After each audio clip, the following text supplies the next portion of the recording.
சொல்லி மக்களை வழிகெடுக்க பார்க்கிறார்கள். அல்லாஹ் யாரையும் பாதுகாக்க வேண்டும். எனவே அல்லாஹ் தஆலாவின் நல்லடியார்களே, நான் முந்தி சொன்ன மாதிரி குத்துபு நாயகம் ரலியல்லாஹு தஆலா அன்ஹு அவர்கள், நீங்கள் பளிங்கு போத்தல்களை போன்றவர்கள், உள்ளால உள்ளவெல்லாம் தெரிகிறது. அரா பார்க்கிறேன், அபசுரு கல்பால் பார்க்கிறேன். அந்த ரெண்டுக்கும் வித்தியாசம் இருக்குது. அரா என்று சொன்னா கண்ணால பார்க்கிறது, அபசுரு என்று சொன்னா கல்பால பார்க்கிறது. நான் கண்களாலும் பார்க்கிறேன், கல்பாலும் பார்க்கிறேன். ஹேண்ட் போன் இருக்குது, ஐடிடி இருக்குது, ரோமிங் இருக்குது. இந்த ரோமிங் எடுத்து பாருங்க, எந்த நாட்டுக்கு போனாலும் துனியால ஏதாவது ஒரு தொங்கல் அவர் இருப்பார். ஆனா அவருக்கு ஒரு ரோமிங் லைன் இருக்குது. ஆனா அவரது நாட்டில் உள்ளவருக்கு தெரியாது இவர் கனடாவில் இருக்கிறார் என்று. இந்தியாவில் இருந்த ஒருத்தர் ரோமிங் போட்டுக்கொண்டு கனடாவுக்கு போயிட்டாரு. கனடாவுக்கு ஒரு கோட் நம்பர் இருக்கும், சவுதிக்கு ஒரு கோட் நம்பர் இருக்குது, இலங்கைக்கு ஒரு கோட் நம்பர் இருக்குது, இந்தியாவுக்கு ஒரு கோட் நம்பர். அந்த கோட் நம்பர் அடிக்கணும் 0091 0094 அல்லது 00971 ஒரு நாட்டுக்கும் இருக்குது. அந்த கோட் நம்பர் அடிக்காம யாருக்கும் பேச முடியாது, ஜனாதிபதிக்கும் பேச முடியாது. ஆனால் இந்த ரோமிங் இருக்குது, இந்த ரோமிங்ல அந்த லைனை எடுத்துக்கொண்டு ஒருத்தர் கனடாவுக்கு போயிட்டாருண்டா, இந்தியாவில இருந்து தான் போனார், அவருடைய நெருங்கிய நண்பனுக்கு சொல்லாமத்தான் போனார். அவர் என்ன செய்யறாரு, இவர் இந்தியாவில தான் இருக்கிறார் என்று நினைச்சு கொண்டு கனடாவோட கோட் நம்பரை அடிக்காம இந்தியாவில அடுத்த ஊர்ல இருந்தா எப்படி பேசுவாரோ அதே போல சிக்கினார். நம்பரை பிரஸ் பண்ணினாரு, ரிங் ஆகுது. கோட் நம்பர் இல்லாம ரிங் ஆகுது. ஹலோ, எங்க இருக்கிறீங்க? நான் கனடாவில் இருக்கேன். கனடாவில போய் சொல்லாங்க, நான் கனடாக்கு எடுக்கல, நான் இங்க நினைச்சுத்தானே எடுத்தேன். கோட் நம்பர் கனடாட கோட் நம்பரே எனக்கு தெரியாது. இல்ல இல்ல என்ன போன் ரோமிங். அப்படியா? ரோமிங் ரகசியம் என்னன்னு தெரியுமா? அழைக்கிறவர் எப்படிப்பட்டவராக இருந்தாலும் அழைக்கப்படுகிறவர் தகுதி உள்ளவராக இருந்தா காதுக்கு கேட்கும். குத்துபு நாயகம் கௌதுல் ஆலம் ரலியல்லாஹு தஆலா அன்ஹு அவர்கள் மிக மிக அல்லாஹ்விடத்தில் நெருங்கிய கல்பு ஞானம் அடைந்து அந்த கல்பு அந்த ரூஹ் முழு உலகத்திலும் பரவி திரியும் பாக்கியம் பெற்றவர்கள். உலகத்தில் எந்த திக்கில் எது நடந்தாலும் தெரியும். உள்ளங்கையை பார்ப்பது போன்று உலகத்தை பார்க்க தகுதியானவர்கள் தான் நமது குத்துபு நாயகம் ரலியல்லாஹு அன்ஹு, ஷாதுல் நாயகம் ரலியல்லாஹு அன்ஹு, ரிஃபாயி நாயகம் ரலியல்லாஹு அன்ஹு. இந்த அவ்வளவு எங்க தெரியுமா வந்தது? முஹப்பத்தின் மூலம் வந்ததுதான். எனவே அல்லாஹ் தஆலாவின் நல்லடியார்களே, சஹாபா பெருமக்கள் ரசூல் ஸல்லல்லாஹு அலைஹி வஸல்லம் அவர்களோடு வச்சிருந்த அன்பு காயில் பட்டணத்துக்கு நாங்க பயான் பண்ண வேண்டியதில்லை, எல்லாம் தெரிந்தவர்கள். அதிகமான உலமாக்கள் இந்த மண்ணை மிதிப்பதை நமது பாக்கியம் என்றுதான் சொல்ல வேண்டும். அந்த அளவுக்கு உலமாக்கள், ஹாஃபிதுகள், அறிவாளிகள், ஷைகுமார்கள், காமிலான ஷைகுமார்கள் நிறைந்து நல்லடக்கம் செய்யப்பட்ட ஒரு ஊர் இது. இங்க வந்து பேசுறதும் எங்களுக்கு பெரும் பாக்கியம்தான். என்றாலும் ஞாபகப்படுத்திக் கொள்வதற்காகத்தான் நாங்கள் கதைத்துக் கொண்டிருக்கிறோம். அல்லாஹ் தஆலாவின் நல்லடியார்களே, பேரன்பு பெருமக்களே, சஹாபா பெருமக்கள் கண்மணி நாயகம் ஸல்லல்லாஹு அலைஹி வஸல்லம் அவர்களோடு வைத்திருந்த முஹப்பத், அவர்களோடு வைத்திருந்த அன்பு, அவர்களுக்காக வேண்டி செய்த தியாகம், இதை ஞாபகம் ஊட்டுவது நமக்கு வாஜிபாக இருக்கிறது. ஏனென்றால் நம்மில் அதிகமானோருக்கு சஹாபா பெருமக்கள் வைத்திருந்த அன்பு தெரியாது, அதிகமானோருக்கு தெரியாது. அன்பு வச்சிருந்தாங்க அவ்வளவுதான். ஆனால் உங்களுக்கு தெரியும், உஹுது யுத்தத்தில் கண்மணி நாயகம் ஸல்லல்லாஹு அலைஹி வஸல்லம் அவர்கள் ஒரு இரும்பு கவச தொப்பி அணிந்திருந்தாங்க.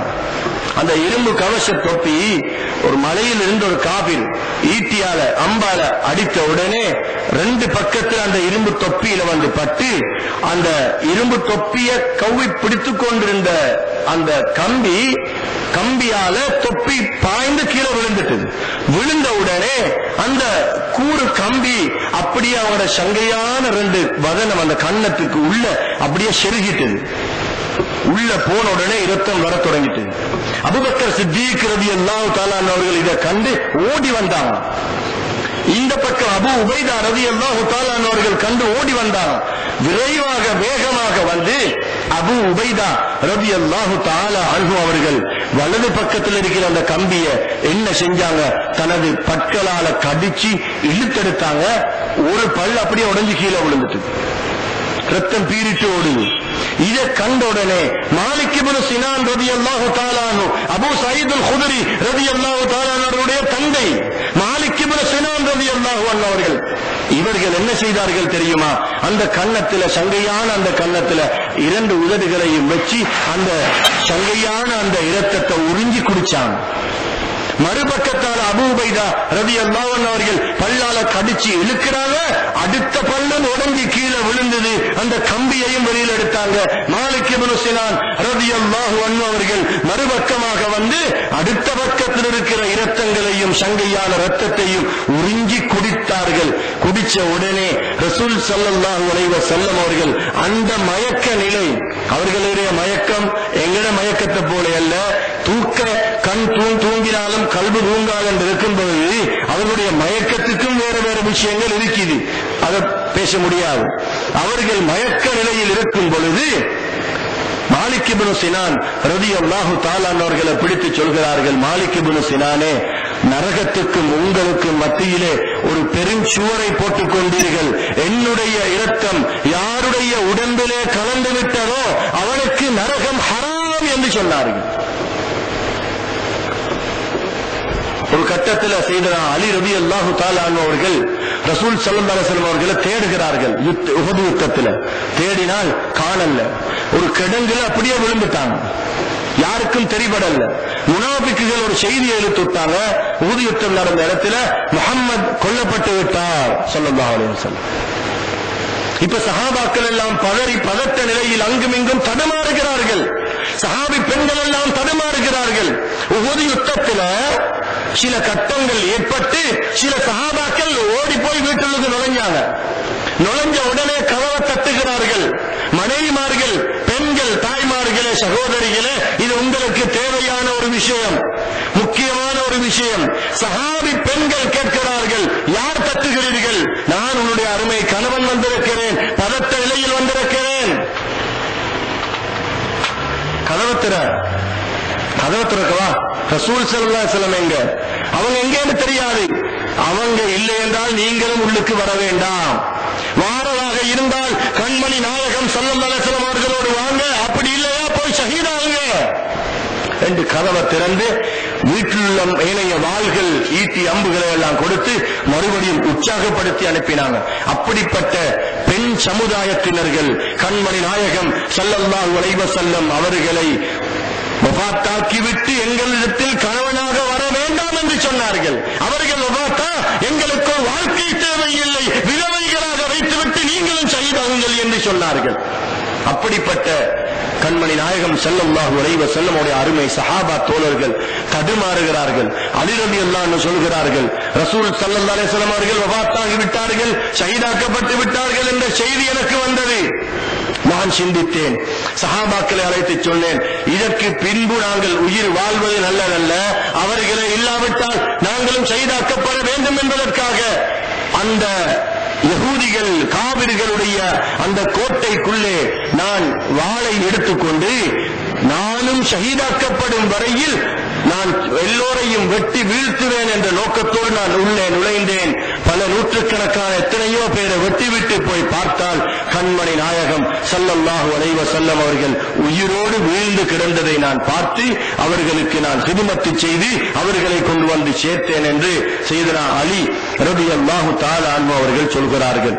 இப்படி இருக்கும் பொழுது உங்களுக்கு தெரியும், அவர்களுடைய வஃபாத்துக்கு பின்னால் நடந்த விஷயங்களை மிகவும் அழகான முறையில் எல்லோரும் மயங்கி விழும் அளவுக்கு எங்களுடைய தலைவர் அப்துல் காதர் மஹமரி ஹபிபுல்லாஹ் அவர்கள் மிக விசேஷமாக அவருடைய வஃபாத்துடைய விஷயங்களை தெளிவாக சொல்ல தகுதியுள்ளவர்களாக இருப்பதனால் அவருடைய வஃபாத்துடைய விஷயங்களை நான் இந்த இடத்திலே சொல்லவில்லை என்றாலும் ஒரு உருகிய கல்வை உருக்கக்கூடிய ஒரு சில சம்பவங்கள் நமக்கு மிக முக்கியமாக நமது ரூஹுக்கு உயிரை ஊட்டும் என்று நான் நம்புகிறேன். உங்களுக்கு தெரியும், ஒரு தடவை இஸ்லாம் பரவுவதற்கு முன்பு மக்கா முக்கர்ரமாவிலே ஹதீஜா ரலியல்லாஹு தஆலா அன்ஹா அவர்கள் சீமாட்டியாக வியாபாரத்திலே மிக பெரும் கோடீஸ்வரியாக இருந்த காலம் அது. அந்த நேரத்திலே ஹாரிசா என்பவருக்கு ஜெயித் என்ற ஒரு பிள்ளை இருந்தார்கள். அந்த ஜெயித் என்று சொன்னவர் மிகச் சிறியவராக இருப்பதனால் அவர் ரோட்டுக்கு